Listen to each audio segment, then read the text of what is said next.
Bendiciones para todos, mis amados hermanos, amigos, familia. Qué gusto estar con ustedes en este glorioso día que Dios nos ha regalado. Es un día extraordinario, un día maravilloso, porque así lo dice la palabra. Es el día que Jehová ha hecho. Nos alegraremos y nos gozaremos en él. Así que lo invito para que oremos y le demos gracias a nuestro Dios, Padre amado.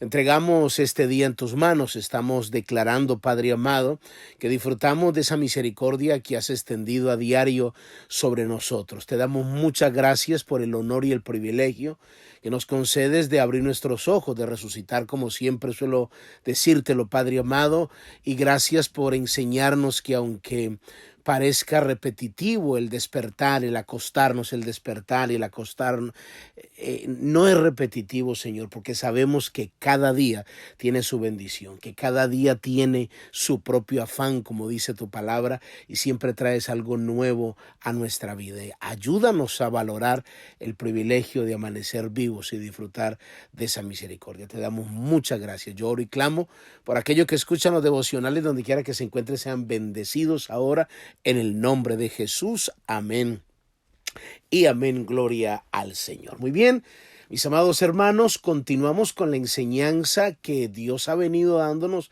una revelación muy poderosa acerca de la misión de la iglesia, y esto es muy importante que como iglesia nosotros lo entendamos, porque es la urgencia, permítame usar ese término, es la urgencia del corazón de Dios. Bueno, las últimas palabras que Jesús le dijo a los discípulos antes de ascender y antes de dejarlos aquí en la tierra, les dio una gran responsabilidad y que debe ser entendida a plenitud para que nosotros podamos comenzar a trabajar dentro del propósito eterno. Dentro del propósito eterno. Así que el entender lo que es ser discípulo va mucho más allá de lo que nosotros nos pasamos luchando, peleando y desgastándonos por tener, porque bíblicamente esto es lo que Dios dice, la urgencia de predicar el evangelio, de anunciar el evangelio. Y cuando hacemos el trabajo conforme al corazón de Dios, pues Dios se encarga de añadir todo lo otro que necesitamos.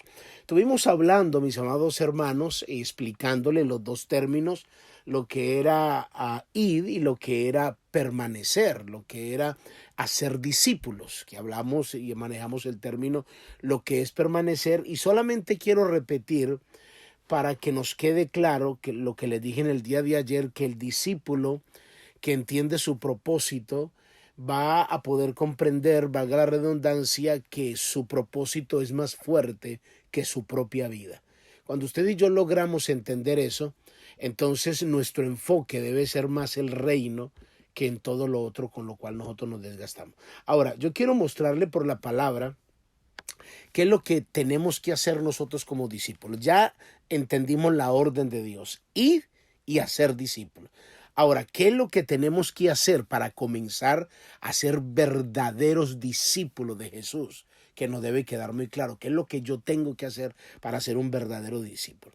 En primer lugar, el primer principio que le quiero mostrar es que yo tengo que establecer quién es la prioridad en mi vida.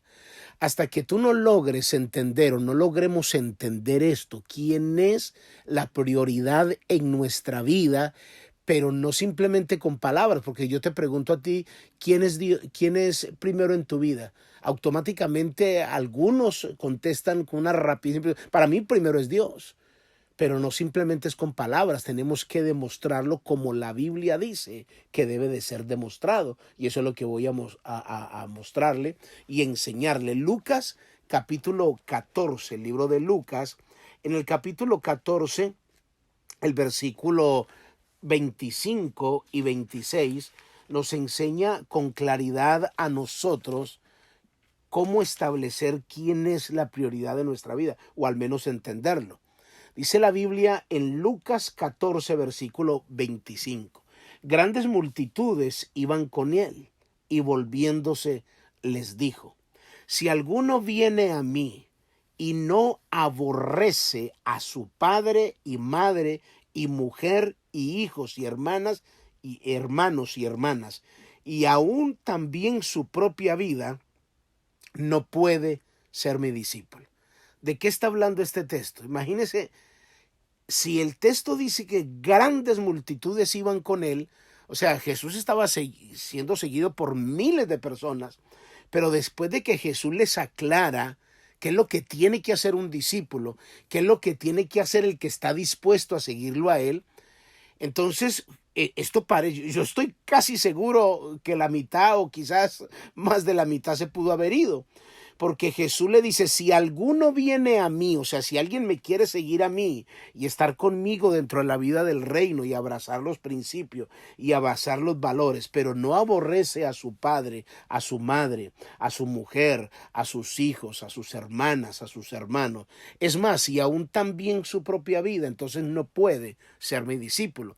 Cuando uno lee este texto así, bajo el término que se menciona aquí, parece contradictorio, dice, pero entonces, ¿cómo así? O sea, Dios me está mandando que aborrezca a mi papá y a mi mamá, a mis hermanos, a mi familia. ¿Qué es lo que uno más ama realmente? Ahora mismo que estamos en esta situación, todos somos preocupados por los nuestros. Cuando le pasa a alguien de otra persona, lo único que uno dice, ay, qué tristeza. Sí, vamos a orar. Y quizás uno lo asume así o derrama, cuando ama mucho, quizás a otros, derrama algunas lágrimas, pero que no vaya a ser un integrante de tu familia porque la reacción es totalmente diferente. Hablando de un tío, de una tía, un primo, y si el círculo es mucho más cerrado de hermano, de mamá o de papá, o quizás una tía que te crió, que es casi como tu mamá, o sea, la reacción es totalmente diferente.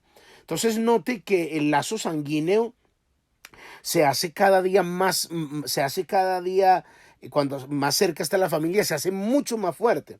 Pero lo que Jesús nos está hablando aquí es que por eso Él usa la familia, que es lo que más amamos, que es lo que más, una cosa es cuando uno lee la historia de Abraham y dice, ay, Abraham fue, porque Dios le pidió que matara a su hijo Isaac y Abraham fue a sacrificarlo, y uno lo lee en la Biblia y puede sacar tremendos mensajes, y uno dice, wow, qué tremendo la fe de Abraham, pero a veces uno no lee la palabra con el sentimiento que vivió él como papá.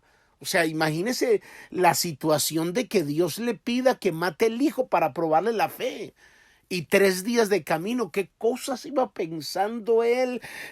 O sea, por favor, pongámonos en los zapatos cuando nos toca nuestra familia.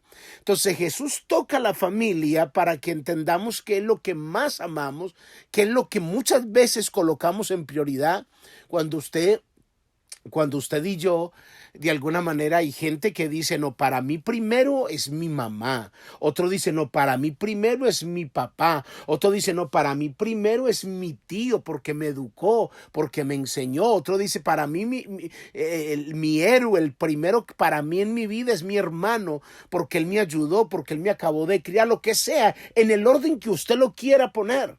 Ahora, cuando la Biblia habla de esto, nos está hablando no solo de la consagración, sino de la prioridad que el creyente debe tener a nuestro Señor, a nuestro Dios, y debe ser tal esa prioridad que comparado con todo lo demás, es como si fuese aborrecible. Y usted sabe que venimos de un mundo donde cada uno, pues usted y yo establecemos lo que consideramos que para nosotros es primero. Le estaba diciendo que hay gente que considera que su prioridad número uno es su trabajo, hasta el punto que lo considera prioridad número uno, que descuida a sus hijos, que descuida a su esposa, que descuida a su hogar, y la única excusa que tiene es para que no les falte nada. Entonces hay un papá proveyendo arroz, proveyendo comida, dándoles una casa lujosa, y los hijos siendo educados dentro de su propia casa, educado por los demás, porque su prioridad es sino comida y renta, que no les falte nada a mis hijos.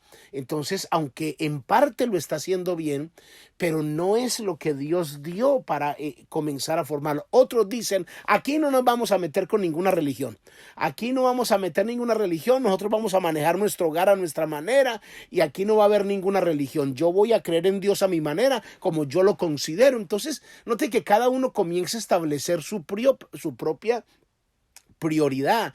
Y lo que Dios está diciendo es que tú y yo no entendamos quién es primero en nuestra vida, hasta el punto que, mire, lo que amamos una familia y terminamos desapareciéndonos, desconectándonos, porque llegará el momento que yo ya no voy a poder estar con mamá, llegará el momento que yo ya no voy a poder estar con papá, llegará el momento que yo ya no voy a poder estar con mis hijos, llegará el momento que ya la educación no me va a servir para nada, que me pudo haber servido por un tiempo. O sea, llegará el momento que lo que yo establecí como prioridad no me va a funcionar, no me va a funcionar. Entonces, lo que Dios está diciendo para ser discípulo, el término que dice aquí la Biblia, aborrecer, en realidad significa amar menos, o sea, amar menos. No es que deje de amar a mamá y a papá, porque es un amor totalmente diferente, el amor de mamá, el amor de papá, el amor de los hermanos, pero comparado con Dios, Dios no tiene competencia. Dios no tiene competencia. Y es lo que le está diciendo a los discípulos. Le está diciendo a los discípulos que hay un momento que yo tengo que establecer quién es la prioridad. Por eso cuando a Jesús llegaron los escribas y los saduceos a decirle a Jesús que por favor, como ellos tenían 613 mandamientos, que le dijera cuál era el primer mandamiento de todos. Eso está en Mateo 22, del 37 al 38. Entonces Jesús le dijo: amarás al Señor tu Dios con todo tu corazón, con toda tu alma, con toda tu mente. Este es el primero y grande mandamiento. El segundo es semejante: ama a tu prójimo como a ti mismo. Pero note aquí, ¿qué es lo que Dios engrandece aquí? El primero y grande mandamiento que tiene que ser obedecido es amar al Señor tu Dios con todo tu corazón, con tu alma, con tu mente, o sea, con todo tu ser integral, espíritu, alma y cuerpo. Nadie, absolutamente nadie puede ser primero que Dios. ¿Por qué le digo esto? Es porque hay personas, hay amigos o hay familiares que le mueven el piso a muchos cristianos. Es decir, que hay muchos cristianos que terminan complaciendo al hijo, o terminan complaciendo a la mamá, o terminan complaciendo a la tía, así le toque violar principios de Dios. No, es que es para que no se enoje, es para que no se enoje. ¿Qué voy a hacer si mi hijo se enoja? Y si mi esposo se enoja, y si mi esposa se enoja. Entonces, muchas veces no nos importa violar principios con tal de complacer a los demás. Así que yo le invito para que siga meditando en esta palabra, y en el día de mañana continuamos, si Dios lo permite. Padre, yo te doy muchas gracias en el nombre de Jesús. Amén y amén. Muy bien, mis amados hermanos, amigos, familia, cuídense mucho. Bendiciones. Bye bye.